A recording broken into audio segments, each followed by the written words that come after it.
Hey guys, it's Dakota. Welcome to my channel and welcome to another Formula One video.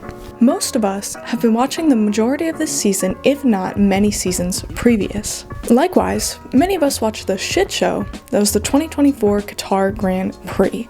Now, before I even get into all of that, I have to talk about Franco Colapinto because this is much more important than the FIA. Back in Las Vegas, Colapinto hit the wall at least 50 times the force of gravity during qualifying. He was taken to a hospital where he was told that he had a concussion, and then he was told by the Williams staff that he wasn't allowed to tell anybody.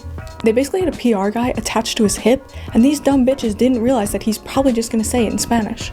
In an interview with ESPN Latin America, Colapinto said, quote, "I had a concussion. They told me I couldn't speak to anyone and sent me back to the hotel." What? His brain literally smashed against the side of his skull, because that's what a concussion is, and they were letting him race the next day.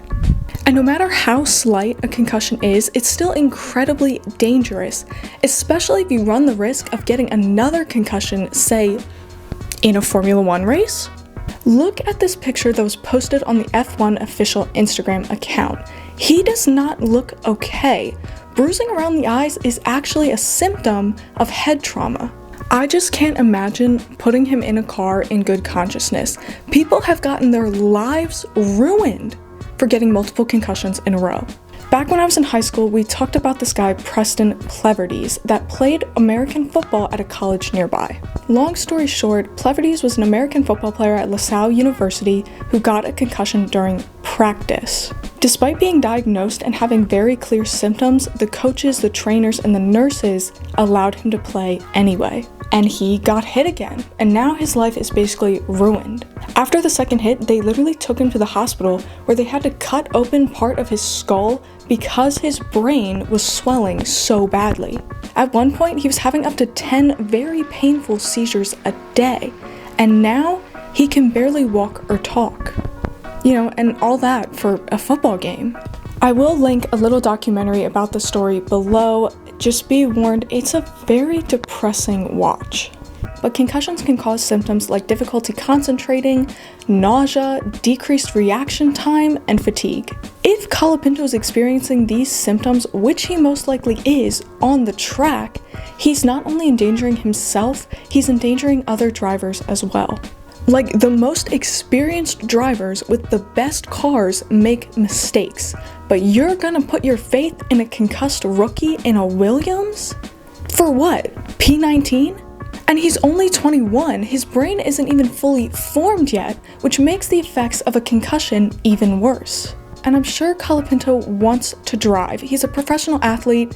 These guys really don't care much about pain. But somebody has to tell him no for his own safety.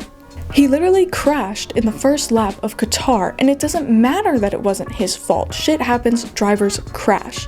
But when you already have a head injury, minor contact could be devastating. And that's on top of the fact that the sport is dangerous to begin with. You're driving a car at 200 miles an hour. I will not hear any arguments about this, genuinely. Because a race win, a title, a constructor's championship is nothing compared to somebody's life. It's the team's and FIA's job to try to keep these drivers safe. But not only are they not doing it, they're putting them directly in harm's way. So I will get to the Qatar Grand Prix, but first I have to back up a little bit. This is the first Formula One season that I've truly sat down and watched. And I'm not going to pretend to know everything about F1, but I do know sports and I do know athletic integrity. Sports as a whole, especially in the US, have seen a decrease in viewership, leading these leagues to try to do anything to increase their numbers. Major League Baseball, for example, introduced the pitch clock and made the bases bigger to promote stealing, all just to increase the pace of the game. But some other leagues have taken to actively trying to control or influence the sport. And it's interesting to me to watch the two sides of the same coin, that is the referees during the Kansas City Chiefs games and the FIA in Formula One.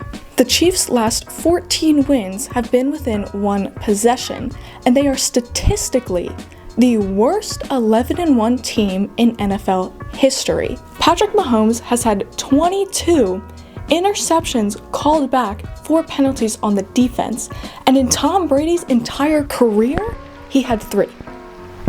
And that is on top of the just like blatant ignoring of rules during games.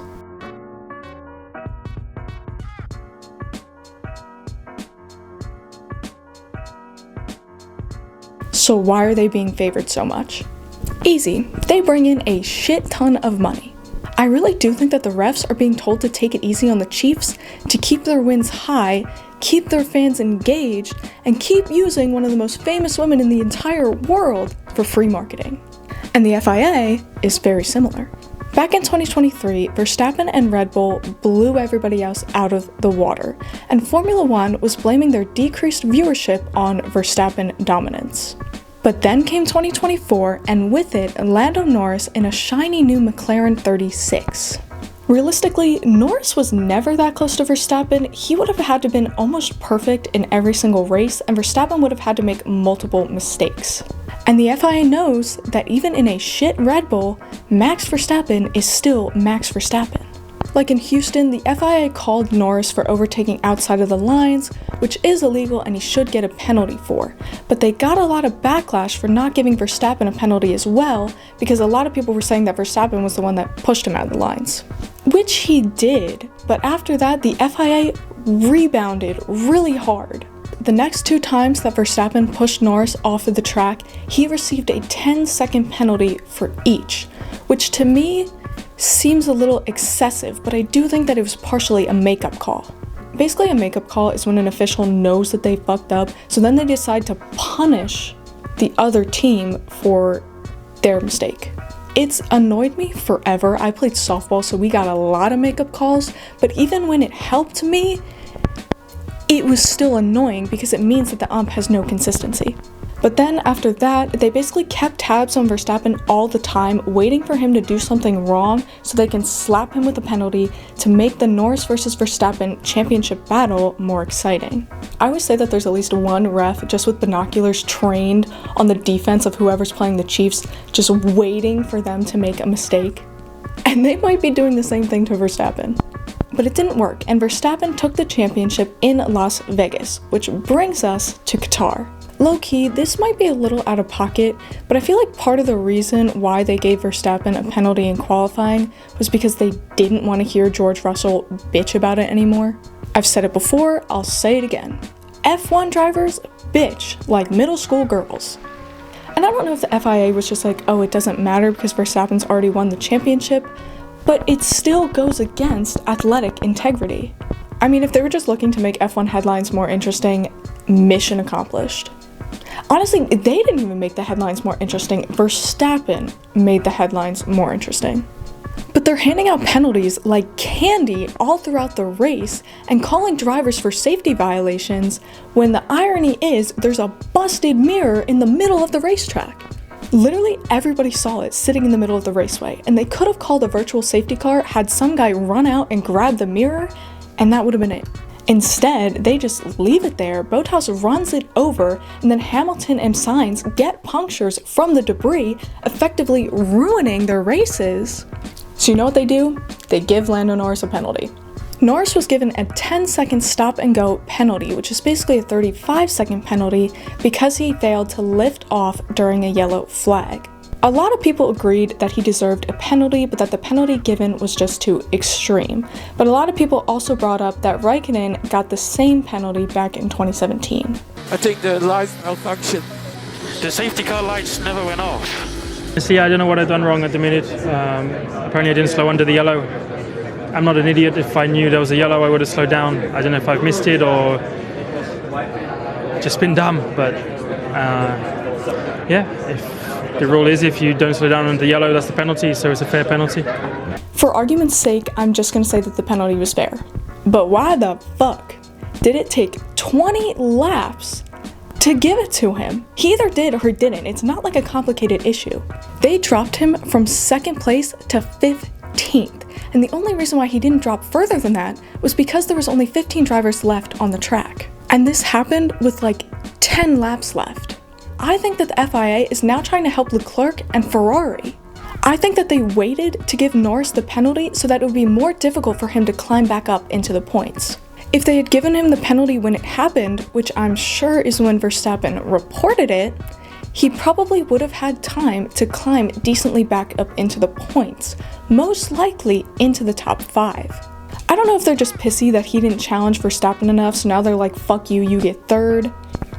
I was rooting for you! We were all rooting for you! How dare you! It just seems like the FIA has really been trying to stir up drama this season, more so than previous seasons before, and a lot of people are blaming Drive to Survive. I myself was introduced to Formula 1 through Drive to Survive, but I would never watch Formula 1, or Drive to Survive for that matter, if I didn't already like sports. It was just an easy way for me to learn about a new sport. I'm from the US. I had heard of Lewis Hamilton before watching Drive to Survive, but I genuinely did not know anything else about the sport. And I think that a lot of Americans are the same way. And in F1's attempt at targeting an American audience, they're ignoring that sports fans are the ones watching Drive to Survive and thinking that it's reality TV fans that are now watching Formula 1. And I know it all depends on the person, but if you're watching Formula 1, you care about the sport. Even the people that I was making fun of for making like fan fiction about the drivers, even they care what happens. Probably not in the same way that the 50-year-old Italian man that's been a Ferrari fan since he popped out of the womb does, but they do care in a weird way. I don't know. We need more athletic integrity in every sport, I would say, and safety needs to be a top priority because you can't win a championship if you're dead. That's a harsh reality, but it's true. So there's no use in prioritizing vapid entertainment over actual people's lives. But that's it for today, guys. Let me know your thoughts in the comments below, and as always, have a great rest of your day.